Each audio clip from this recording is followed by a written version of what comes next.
मित्रांनो नमस्कार, मी अजिंक्य दुर्गुडे आपल्या सगळ्यांचं माझ्या यूट्यूब चॅनल अष्टपैलूमध्ये स्वागत करतो।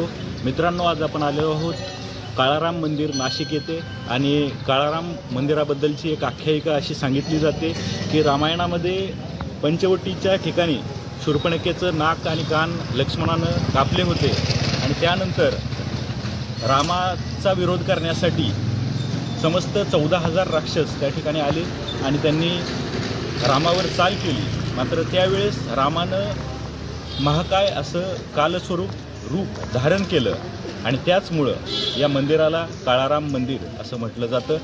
1930 साली डॉक्टर बाबासाहेब आंबेडकर यांनी दलितांच्या हक्कासाठी, दलितांना हे मंदिर त्यांच्या दर्शनासाठी खुलं व्हावं यासाठी आंदोलन केलं, तेही या ठिकाणी प्रसिद्ध असं आहे। आणि सुमारे 2,000 मजूर 12 वर्ष मेहनत करत होते, त्यावेळेस हे महाकाय असं मंदिर तुम्ही बघू शकता ते निर्माण झालं। तर आपण या ठिकाणाची आज भ्रमंती करणार आहोत। चला तर मग।